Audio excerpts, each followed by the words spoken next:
नमस्कार, स्वागत है आपका सीएनबीसी आवाज मोतीलाल ओसवाल स्टूडियोज में। मैं हूं मनीषा गुप्ता और कमोडिटी राउंडअप में हमारी टॉप हेडलाइन आज मॉनसून को लेकर है, जहां पर आईएमडी की प्रेस रिलीज के मुताबिक जुलाई में भी मॉनसून यहां पर मेहरबान रहने की एक्सपेक्टेशन है।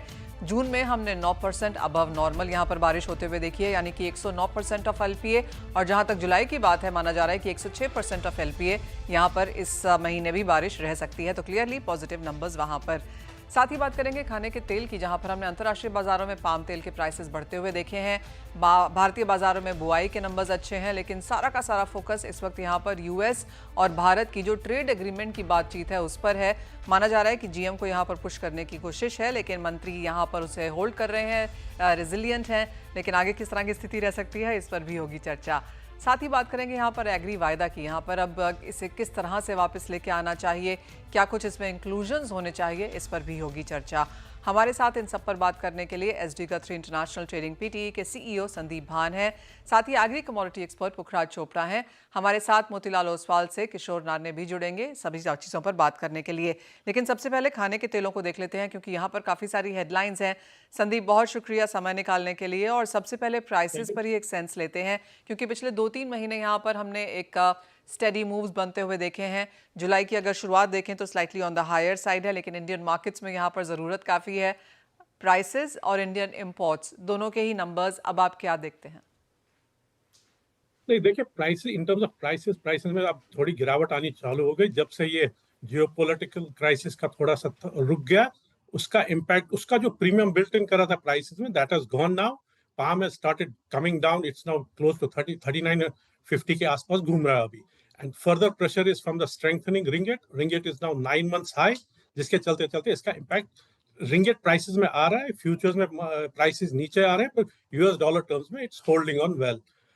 अभी पाम ऑयल और सोयाबीन ऑयल में क्लोज टू $100 का डिफरेंस है। सोयाबीन ऑयल अभी मेंटेन करा हुआ है प्राइसेस शिकागो में और साउथ अमेरिका सीआईएफ प्राइसेस में। उसके चलते पाम को थोड़ा सा अब अभी सपोर्ट मिल रहा है। On its own palm is heavy on oils, but it's driving its strength from soybean oil side. जो ये $100 का स्प्रेड अब हो गया पाम और सोया के बीच में, इसके चलते इंडिया से बहुत अच्छी डिमांड आ रही है।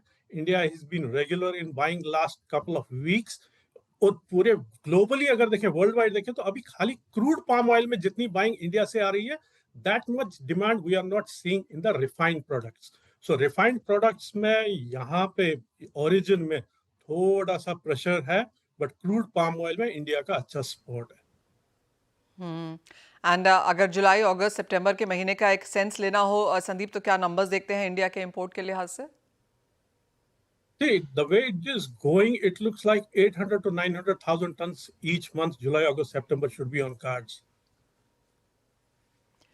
संदीप, आपने यहाँ पर क्रूड की भी यहाँ बात करी, जहाँ पर हमने काफ़ी मूव्स यहाँ पर आते हुए देखे हैं। एक स्ट्रॉन्ग स्विंग ट्रेड भी है। अब ऑफकोर्स प्राइसेस में अच्छी खासी मुनाफा वसूली है। हाई से करीबन 14% तक क्रूड ऑयल के प्राइसेस अब यहाँ पर गिर चुके हैं। क्या उसका एक इम्पैक्ट हमने सीपीओ पे, पाम पे इन एनी सेंस आता हुआ देखा है? इम्पैक्ट तो है ही। जब फ्यूचर्स मार्केट में हम 4100 तक टच करके गए थे, 4100 ऊपर से ऊपर जाना बड़ा मुश्किल हो रहा था।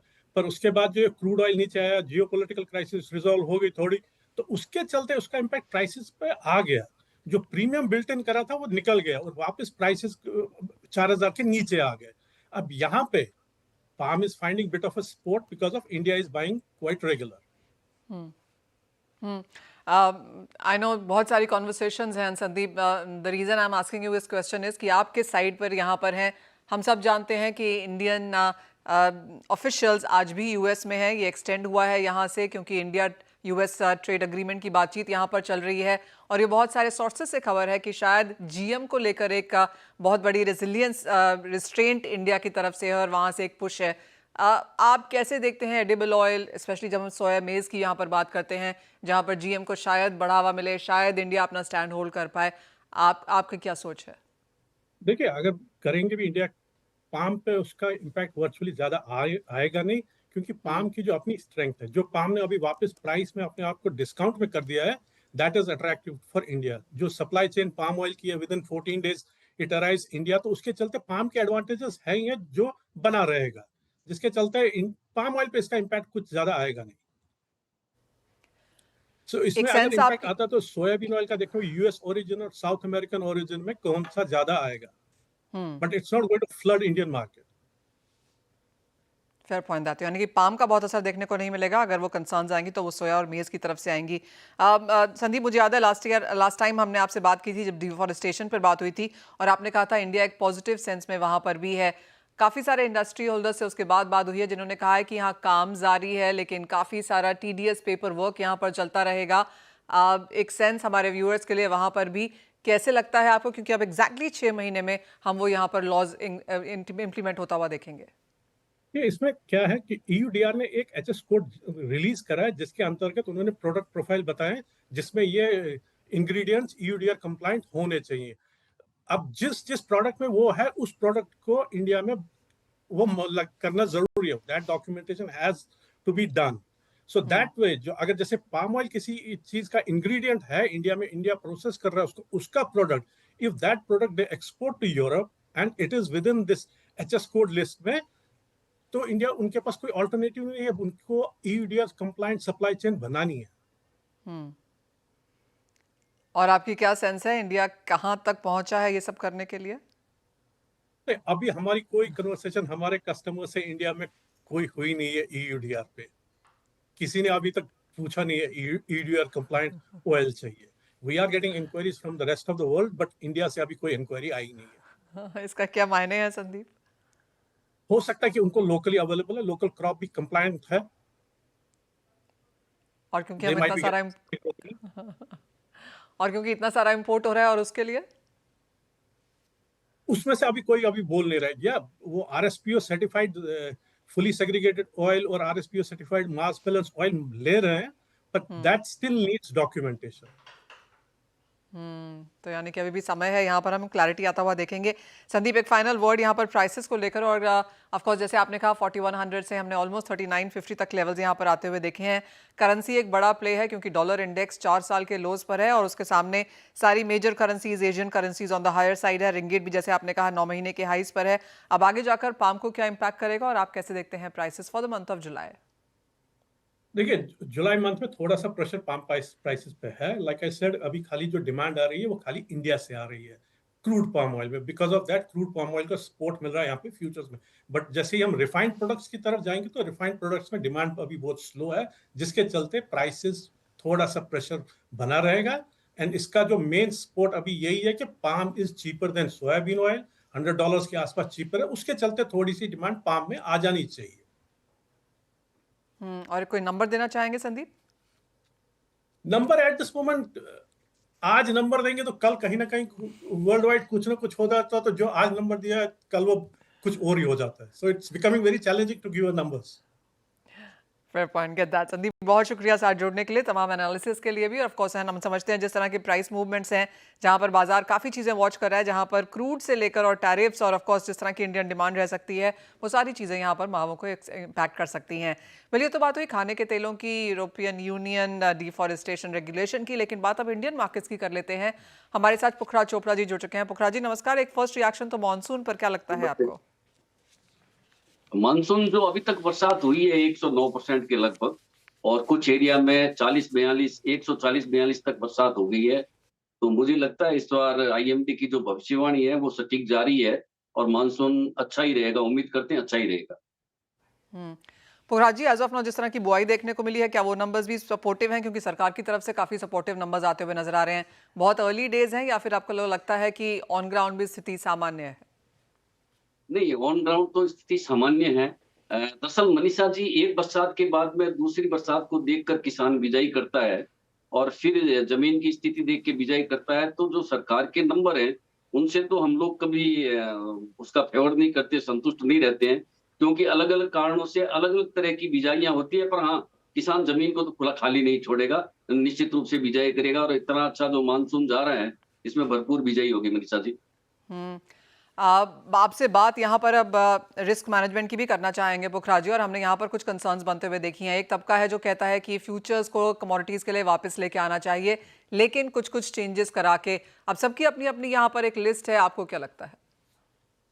देखिए मनीषा जी, आपको मैं मानता हूं एग्री मार्केट की आप पुरोधा हैं, जब से मैंने चैनल देखना कोई शुरू किया है बिजनेस का, तो मैंने आपको देखा है एग्री पे, और आपकी एग्री पे नजर भी बहुत अच्छी खासी है और आपके सवाल भी अच्छे खासे होते हैं। मैं एक जानकारी दे दूं, 2014 में जब मोदी सरकार बनी थी, तब हमें लगा था कि एक ऐसा डिसीजन आएगा जिसमें ये एग्री वायदा को पूरी तरह से बंद कर देंगे, क्योंकि उससे पहले जो कमेटी बनी थी उसमें मोदी जी ने ये कहा था कि एग्री वायदा को बंद कर देना चाहिए। मोदी जी जब मुख्यमंत्री थे गुजरात के, उस समय की बात है। तो हम 2014 में अरुण जेटली साहब से मिले, जो फाइनेंस मिनिस्टर थे तत्कालीन, और उनसे हमने कहा कि इसको आप बंद न करें, इसमें सुधार कर दें।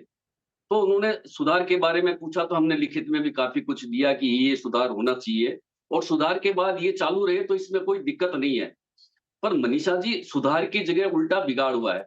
जिस देश की 60% आबादी सीधे कृषि से जुड़ी हुई है और 100% आबादी इनडायरेक्ट कृषि से जुड़ी हुई है, उसका वॉल्यूम का इस तरह गिरना, लोगों का विश्वास इस पर से उठ जाना और इसमें पार्टिसिपेट नहीं करना, तो सवाल ये उठता है कि वायदा किसके लिए है? आज आप बात करें किसान से, किसान दुखी, ट्रेडर से बात करें वो दुखी, प्रोसेसर से बात करें वो दुखी, निर्यातक से बात करें वो दुखी, और तो और ब्रोकर हाउसेस से बात करें तो वो भी दुखी। इसमें वॉल्यूम नहीं है, उनको कमीशन नहीं मिलता है। और फिर मनीषा जी एक्सचेंज को देखें तो वो भी दुखी, क्योंकि वॉल्यूम नहीं है तो उनके पास चार्जेस नहीं मिल रहे हैं। तो हम किसके सुख के लिए वायदा की बात कर रहे हैं? हाँ, मैं हामी भरता हूं कि वायदा होना चाहिए, पर सुधार के साथ। ये नहीं कि जिस स्थिति में आज वायदा चल रहा है उसी स्थिति में अन्य कमोडिटियों को बैन हटाकर खोल देना चाहिए। मैं इसका पक्षधर नहीं हूं। मनीषा जी, तो मैं इसके पोखराज जी, साथ अगर एक बात चेंजेस और मनीषा जी, एक बात मैं और कहना चाहता हूँ। पिछले समय में आप देखिए, मूंग है, ग्राउंडनट है, बाजरा है, ऐसी बहुत सारे आइटम खुले, किसी एक को भी चला नहीं पाए। तो ये तो एक्सचेंज को स्वयं परीक्षा करनी होगी कि हम क्यों नहीं चला पाए, या इसके पीछे वजह क्या है? जब आप एक कमोडिटी जो आपके पास है उसको ठीक से नहीं चला पा रहे हो और आगे से आगे दूसरी कमोडिटी के लिए आप इजाजत मांगते हो, ये कहां तक ठीक है? मनीषा जी, मैं तो इसको ठीक नहीं मानता। तो अगर चेंजेस करने चाहिए जिसकी आप यहाँ पर बात कर रहे हैं पोखराज जी, तो अगर वो 1 2 3 चेंजेस हैं जिसकी बात यहाँ पर शायद सरकार से की जा रही है, की जानी चाहिए, तो वो क्या है? देखिए, सबसे पहला चेंजिंग ये कि प्रोसेसर एक्सचेंज से माल नहीं उठा रहा है, यानी कच्चा माल एक्सचेंज से डिलीवरी। प्रोसेसर नहीं उठा रहा है, वो नगण्य है। तो कहीं ना कहीं ऐसा फील होता है कि वेयरहाउसों के अंदर जो माल लगा हुआ है वो ठीक क्वालिटी का नहीं, या ये मानिए कि नैरेटिव बन गया है कि वेयर हाउसों में माल है वो अच्छा लगा हुआ नहीं है। इस नैरेटिव को खत्म करना होगा, लोगों को विश्वास दिलाना होगा। दूसरा, एग्री कमोडिटी इतनी सेंसिटिव है कि उसमें आपको पंच व्यवस्था डालनी चाहिए कि किस तरह की क्वालिटी होनी चाहिए, कैसा कॉन्टेक्ट होना चाहिए, और हर 3 महीने के बाद में उस कॉन्टेक्ट पे चर्चा होनी चाहिए। तो आम ट्रेडर, आम किसान और आम व्यापारी तो इस मुद्दे पे शामिल ही नहीं है। आप जो भी सलाह लेते हैं ब्रोकर हाउसेस से लेते हैं। अरे भाई, ब्रोकर हाउसेस क्या सलाह देंगे? वो आपको ये सलाह देंगे कि वॉल्यूम कैसे बढ़े ताकि उनका भी फायदा हो और एक्सचेंज का भी फायदा हो। आम ट्रेडर ये देखता है मुझे फायदा हो, किसान को फायदा हो, प्रोसेसर को फायदा हो। पर तो इसलिए पहले तो सबसे पहले ये जो वेयर हाउस की जो व्यवस्था है उस पे होना चाहिए। दूसरा, इसके अंदर सेलर यदि डिलीवरी नहीं दे पाता है तो उसको पेनल्टी लेकर छोड़ दिया जाता है। जो पेनल्टी मिलती है एक्सचेंज को, उसका 50% वो बायर को देता है, 50% अपने पास रखता है। भाई, वो 50% अपने पास पहले तो क्यों रखे? दूसरा, सेलर पेनल्टी लेके वो क्यों छोड़े? शेयर मार्केट में आपने जिस शेयर को ले लिया है आपको डिलीवरी लेनी पड़ेगी, और आपने बेच दिया है उसकी डिलीवरी देनी पड़ेगी। तो इसके अंदर ये छूट क्यों सेलर को कि वो पेनल्टी लेकर छूट जाए? ये व्यवस्था भी ठीक नहीं है। तो कुल मिलाकर बहुत सारी चीजें ऐसी जिनको सेबी को बैठ के देखना होगा। मैं एक जिक्र और करना चाहूंगा मनीषा जी। पहले कैस्टर कांड हुआ, काली मिर्च कांड हुआ, लाल मिर्च कांड हुआ, ऐसी बहुत सारी घटनाएं हुई है। किसी की भी जांच आज तक सामने नहीं आई है। और इसके साथ भी मैं एक पुराना उल्लेख करना चाहूंगा। मैं इससे बहुत लंबे समय से जुड़ा हुआ हूँ। उल्लेख करना चाहूंगा कि जब एफएमसी चेयरमैन रमेश अभिषेक थे, तो आम ट्रेडरों से बात करके सीधे सीधे पूछते थे भी तुम्हारी तकलीफ क्या है, तुम मुझे बताओ। और उस तकलीफ पे काम होता था, उसमें एक्सचेंज बीच में नहीं होता था, एफएमसी खुद उस काम को करती थी। आज हम ये चाहते हैं कि सेबी इसकी देख रेख कर रही है। सेबी के पास इतनी छड़ी मजबूत होनी चाहिए कि वो सीधे ट्रेडर से बात करें और उनको पूछे भाई तुम्हें क्या तकलीफ है, तब सारी बात सामने आएगी मनीषा जी। आपकी बात बिल्कुल सही है और जो 4-5 पॉइंट्स आपने गिनाए हैं पुखराज जी, आशा यही है कि हम ये सेबी को यहाँ पर भेज पाएं और ये ऑफ कोर्स ये एक इंटरैक्शन भी हम उनको भेजेंगे कि किस तरह की कॉन्वर्सेशंस यहाँ पर बन रही हैं और क्या क्या सुझाव ऑफ कोर्स यहाँ पर ज़मीन से जुड़े हुए लोगों से आ रहे हैं ताकि इसके ऊपर यहाँ पर काम किया जा सके। अगर एग्री वायदा चलाना है तो ये चेंजेस ऑन ग्राउंड यहाँ पर इमीडिएटली करने ही होंगे। पुखराज जी एज ऑलवेज बहुत शुक्रिया साथ आने के लिए और वो सारी चीज़ों पर बहुत डिटेल में बताने के लिए। जी आप कुछ कहना चाह रहे हैं? जी मनीषा जी, मैं इस बात के लिए आपको धन्यवाद देना चाहता हूं कि एग्री कमोडिटी को प्रमोट करने के लिए आपने और आपके चैनल ने हमेशा प्रयास किए हैं। उन प्रयासों को यदि एक्सचेंज आत्मसात कर ले तो कोई कारण नहीं है कि एग्री कमोडिटी का वायदा ठीक से नहीं चले। चलिए, मेरी और आपकी यही होप है और हम दोनों की कोशिश भी यही है कि यहाँ पर सारी चीज़ें बेहतर होती हुई नजर आए। काफ़ी सारी उलझने हैं, काफ़ी सारा जैसे आपने कहा थोड़ा सा ट्रस्ट इश्यूज भी यहाँ पर हैं काफ़ी सारे स्टेक होल्डर्स के बीच में। अगर ये सॉर्ट हो जाता है तो चीज़ें काफ़ी बेहतर हो जाएंगी। एज ऑलवेज पुखराज जी बहुत शुक्रिया साथ जुड़ने के लिए। वेल इसी के साथ एक ब्रेक के लिए भी रुकेंगे, लौटेंगे तो हमारे साथ मोतीलाल ओसवाल से जुड़ेंगे किशोर नारने। आपका हमारे साथ अब मोतीलाल ओसवाल से किशोर नारने हैं। किशोर नमस्कार। और सबसे पहले एक सेंस आपसे यहाँ पर मेटल्स पे लेना चाहेंगे जहाँ पर सपोर्टिव क्यूज हमने मोस्ट ऑफ द जून में आते हुए देखे। वाईटीडी यहाँ पर अच्छे खासे गेन्स हैं। अब जब सेकेंड हाफ शुरू हो चुका है मेटल्स पे क्या करने की राय देंगे? Good morning Manisha. I think आपको याद होगा जो साल का शुरुआत में हमने ये प्रोजेक्शंस किया था कि मिड ईयर के बाद स्पेशली खास करके जुलाई अगस्त के बाद चाइना का रिकवरी में तेजी आएगा और चाइना का रिकवरी का जो स्पीड है वो बढ़ जाएगा। तो I think that is what we are trying to figure out. अभी current even ISM manufacturing data देखेंगे तो इट वाज सरप्राइजिंगली मार्केट को भी सरप्राइज किया है एंड ओवरऑल जो डिमांड है वो स्ट्रांग है। शंघाई में जो आप कॉपर इन्वेंटरीज देखेंगे वो भी काफ़ी तेजी से श्रिंक हो रहे हैं। LME inventories on copper also almost like 2 साल के करीब करीब लोएस्ट लेवल पे है। तो I think overall fundamentally metals stronger base पे है। So continue to be bullish on that. Copper अभी करंट लेवल्स पे लगभग मतलब अगर आपको 5-7 रुपए अगर करेक्शंस आता है तो वहाँ पे खरीदारी करना चाहिए। 891 892 का जो लेवल्स है ना वो बेहतर लेवल रहेगा। 888 का स्टॉप लॉस रखना चाहिए एंड 898 का आसपास का आपका टारगेट हो सकता है जुलाई। किशोर, जिस तरह का डॉलर इंडेक्स में गिरावट हमने आता हुआ देखा है 11% फर्स्ट हाफ में, एक इम्पैक्ट अक्रॉस करेंसीज आया बारिंग इंडियन रुपी जहां पर बहुत ही फ्लैट फर्स्ट हाफ देखा हमने। कैसे देखते हैं दोनों ही इंडेक्सेस को? I think India has been very strong of late, especially attracting capital. Also, the flows have been better. So, मतलब relatively आप emerging market currencies में देखिएगा तो rupee has been stronger. And at the same time आपको जो आगे next 2 to 3 months का अगर व्यू देखें तो probably मेरे हिसाब से 85-20 के नीचे आना थोड़ा सा मुश्किल है।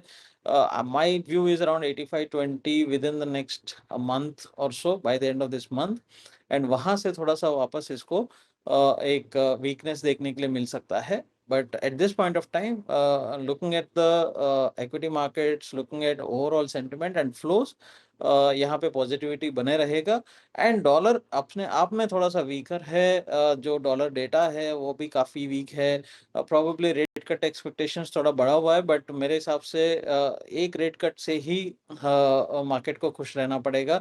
फर्दर जो इन्फ्लेशन नंबर्स है एक्चुअली जो टैरिफ्स का जो पूरा जुलाई 9 के बाद कैसा होगा उस हिसाब से भी आपको डॉलर इंडेक्स में असर पड़ सकता है।